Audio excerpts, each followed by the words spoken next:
noches, ¿cómo les va? Bienvenidos y también bienvenidas una vez más a Desde el Conocimiento, como siempre por la pantalla de C5N. Para seguir hablando y aprendiendo sobre diferentes temas, hoy vamos a hablar de lo siguiente. Mira, el primero de los temas, por ejemplo, un viaje a la infancia de San Martín y de Belgrano. Esta semana se conmemoró el natalicio de San Martín y fue un nuevo aniversario de la creación de la bandera. Hoy con Ricardo Lesser conoceremos cómo fue la infancia de estos dos próceres argentinos. Pero además, seguimos hablando de lo que está pasando en el interior de las universidades. Con esta noticia, nuevos dispositivos de la Universidad Nacional de Hurlingham para estudiar enfermería fueron realizados por estudiantes de diseño industrial y permiten mejorar las prácticas y además facilitar el aprendizaje de enfermería. Hay más novedades que te vamos a estar contando a lo largo de esta noche y tienen que ver, por ejemplo, con la Universidad Nacional de 3 de febrero que patentó nuevos dispositivos para intubar. Fueron desarrollados a partir de las necesidades de la pandemia de COVID-19 y patentados en tiempo récord.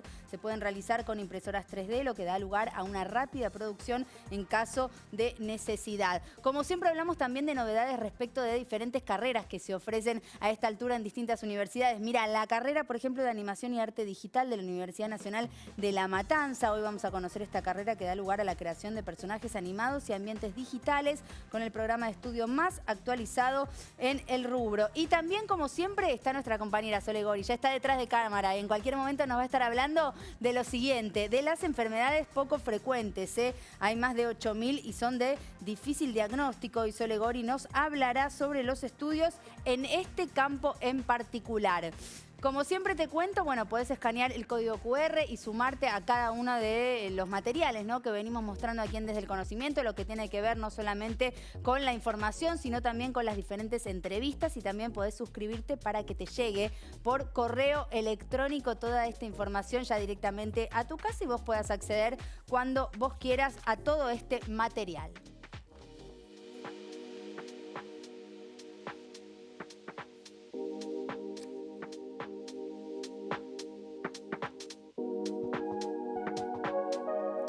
Primera de las ventas, yo estaba diciendo que pasó un nuevo natalicio de San Martín y además un nuevo aniversario de la creación de la bandera. Y por eso ya está y le doy la bienvenida a Ricardo Lesser aquí en el estudio de Desde el Conocimiento. Gracias, Ricardo, por estar. Te voy a presentar como corresponde, sociólogo y escritor, autor de Cuando San Martín era chico y Cuando Belgrano era chico, entre otros libros también, de los cuales también vamos a estar dialogando, pero en particular estos dos, justamente por los aniversarios que acaban de ocurrir.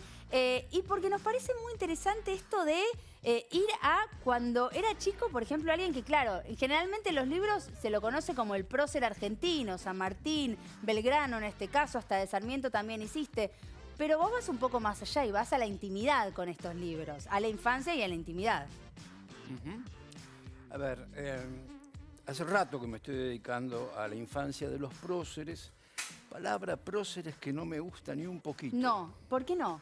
Porque son hombres importantes, hombres a quienes le debemos la patria. Hay un montón de otras maneras menos majestuosas de llamarlos. La infancia de los próceres que yo vengo trabajando, en realidad es una especie de... empieza como una crítica a las estatuas, ¿no?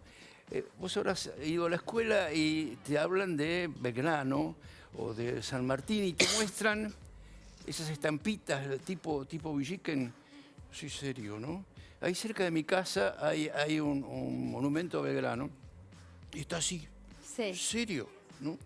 Yo siempre le digo a los chicos, ni siquiera cuando vienen las palomas sobre la cabeza se mueve. El conocimiento que los pibes tienen de los próceres, entre comillas, es muy formal, muy vacío. No se dan cuenta que en realidad no son superhéroes. Una de las cosas que yo visito muchas escuelas, y una de las cosas que les digo, los próceres no son superhéroes. Si San Martín se hubiera decidido a cruzar los Andes, si hubiera sido Superman, bueno, pues, ¿cuál era la gracia de eso? No. San Martín cruzó los Andes escupiendo sangre porque estaba enfermo. Bueno, papá. Pero hay más todavía, fíjate. Hay más aún. El prócer, de nuevo comillas, ha sido como ellos. Ha sido un chico. ha sido un chico con una formación en la escuela, los que la tuvieron, en la familia.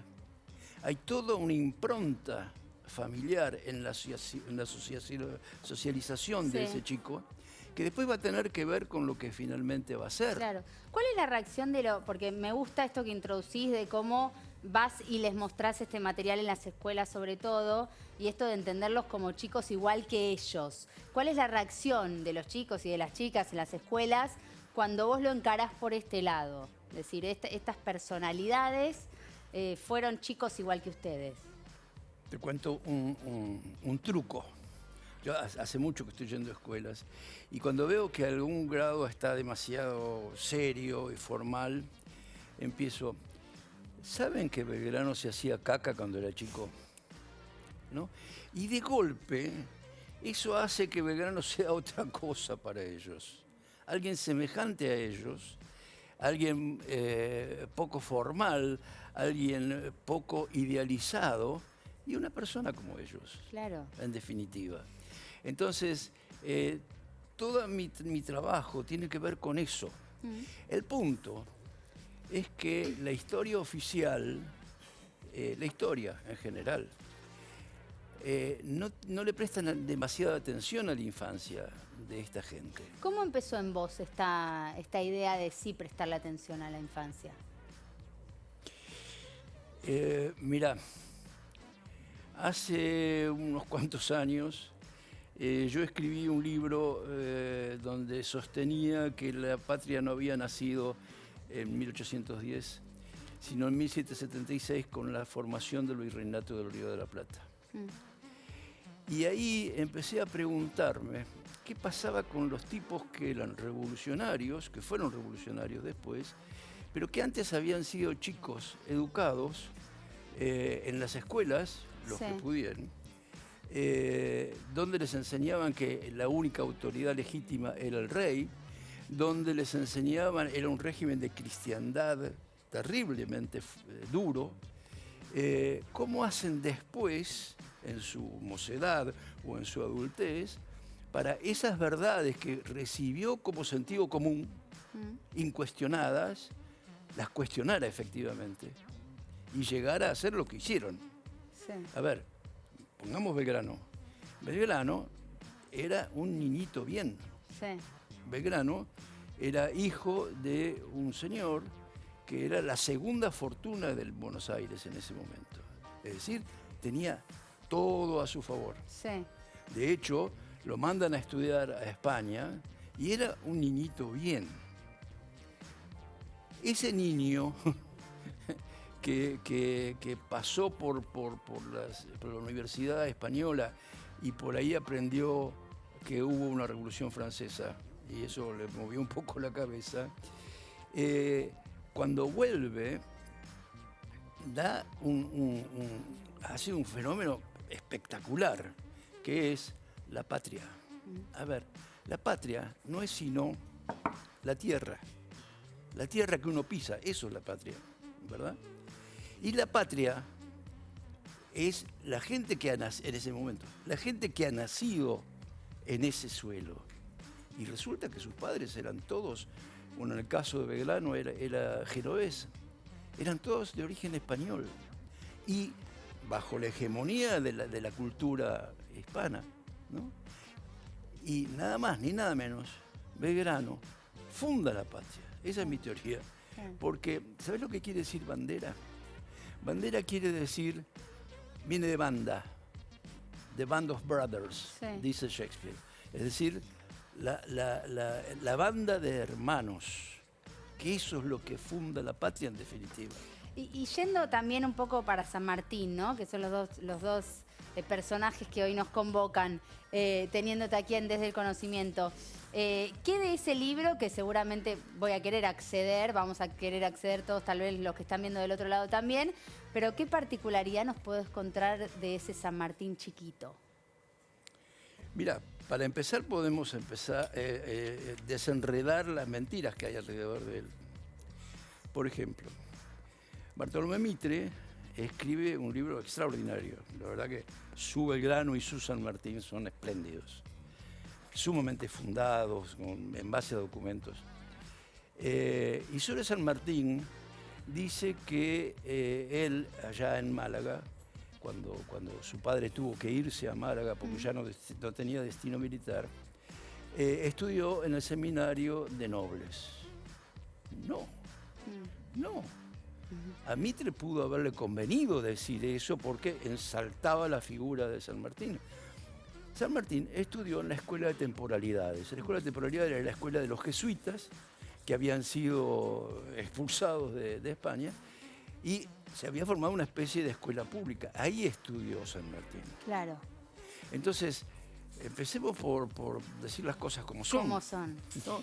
Y pensando en el futuro también, porque no quiero que me... A ver, seguramente tenés algunos proyectos por delante o algunas personas de las cuales te gustaría todavía escribir, que los tengas ahí en mente. ¿De quién te gustaría meterte en este mundo de lo íntimo de la infancia o de otra etapa de la vida, pero no de lo público? Porque me parece que por ahí va un poco, ¿no?, la particularidad de la escritura.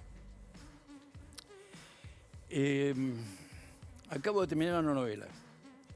Te advierto, yo soy sociólogo especializado en sociología de la cultura. Y yo escribo ensayos, en realidad. Y hace poco estoy haciendo ficción. Y la ficción tiene ciertos encantos por sobre la sociología académica. Y es que vos podés decir las cosas sin decirlas, ¿no? Acabo de terminar una novela sobre... Es decir, el protagonista principal es Lola Mora. Ah, mira. Hay un tema que no se sabe, o por lo menos ha sido muy poco difundido. Allá por la época del centenario, 1910, 1908 en realidad, surge un proyecto de hacer un monumento a la mujer. Una revolución. Claro. Porque entonces el gobierno estaba dedicado a construir el Panteón Nacional. Y el Panteón Nacional era de varones. Ninguna mujer. Es cierto que este proyecto era las mujeres patricias. Sí. Es decir, las mujeres que acompañaron a la revolución como remeditos y demás. Pero de todas formas, era una revolución. ¿Y a quién le encargaron este proyecto de hacer el monumento? ¿A quién? A Lola Mora. La única mujer artista. No había escultores en esa época, había muy pocos. Estaban estudiando en Europa recién después aparecen los Urrutia y demás. Y la única mujer, la mujer que además sembró de escándalos la ciudad. Sí. Es decir, que ahí tenemos la próxima protagonista. De la próxima esa. Vos sabés que el monumento Muy bien. nunca se hizo. Mira. ¿Vos crees que es casualidad? No. Yo creo que no. Yo creo que tampoco. Gracias, Ricardo, por venir. No, Muchas por gracias favor. por tu tiempo y estaremos hablando de esa próxima novela.